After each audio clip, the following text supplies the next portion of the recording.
In this video, we're trying out the refractometer from DiFluid.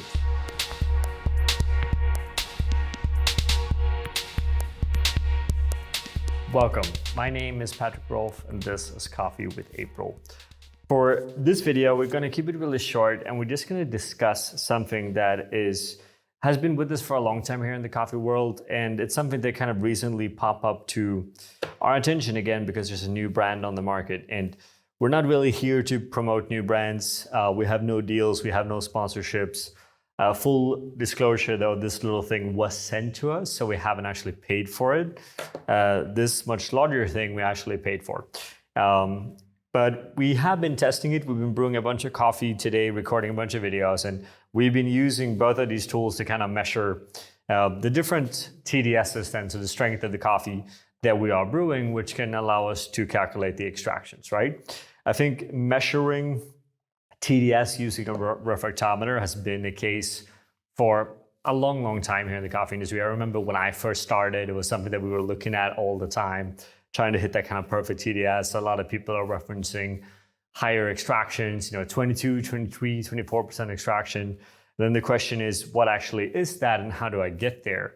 And the reality is you kind of have to have one of these tools to be able to figure out that you are there, because that measurement in relationship to the ratio you're brewing with and the beverage weight is going to give you that kind of calculation, right? So is it an important tool to have? Probably. Is it something that, let's say, I personally use? No. So it's something that we use here at April for consistency in our store when we're brewing. For QC protocols from time to time to kind of level out and see where are we, what are we doing. I find it's useful when we brew coffee in a new environment, for example, when you're not really aware of all of the different kind of details and variables you're using.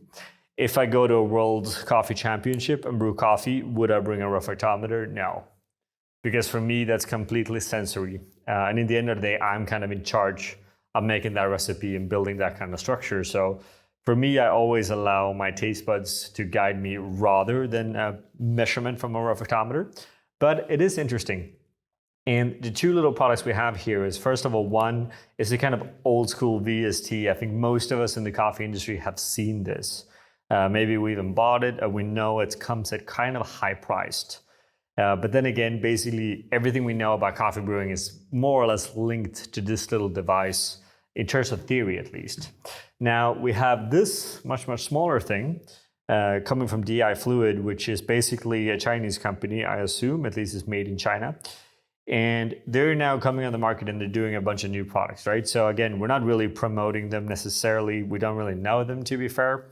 We're just always into trying new things, and I think that's important.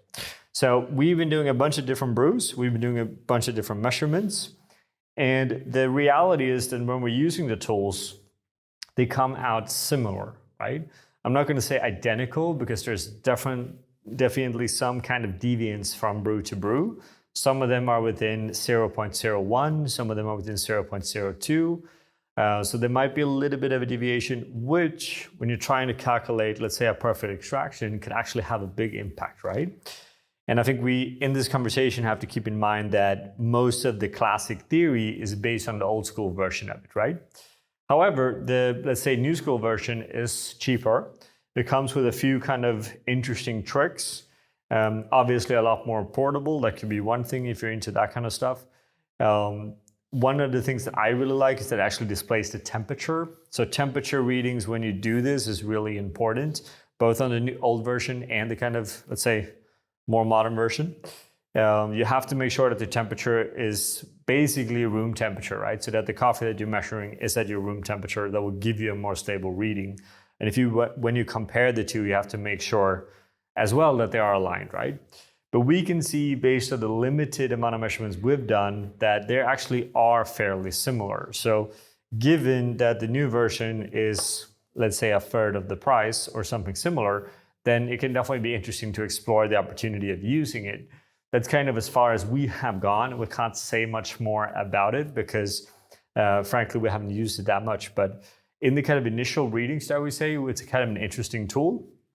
We're going to continue to play with it Also because we know they're coming out with a few tools that are more linked to the roasting QC that we're already doing, which is also really interesting for us as a roastery, right? So we're going to look into those products as well and see how they kind of stack up against the kind of products that are already on the market, right?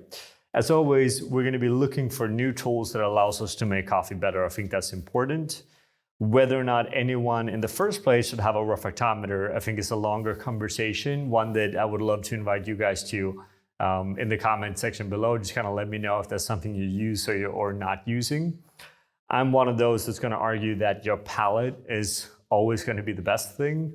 I know there's some famous coffee people in the past that says that if I go into a coffee shop, I would rather have the barista dial in on a refractometer than, for example, their own palate. And truth with moderation, I think in some cases that can be true. I think in general it's an interesting tool to have as it potentially helps us understand better. The only kind of active critique I have is this little spoon that you're supposed to use to actually take the liquid, which I find is not the most practical way to take a sample, but maybe that's something they want to look at in the future. That being said, it's interesting. We're curious. As you know, when we're brewing coffee, we have certain TDS ranges. When it comes to filter coffee, especially, we're looking at 1,225 up to maximum 1,235. That's kind of on the high end, rather down at around 1,23 or 1.3. So it's interesting to use it as a guidance, but it's not necessary in terms of making really tasty coffee. However, it could be necessary from a consistency perspective over time, especially in a coffee shop. But yes, that was a little bit of an introduction to what for us is a new tool. Someone sent it to us, we wanted to test it, we kind of liked it, and then it's fair to kind of share it with you guys. What you guys do with it is up to you. We're going to continue to do some measurements and see if we're going to link back to it later in a later video in some shape or form. But in the end of the day, it's kind of an interesting tool to be using, right?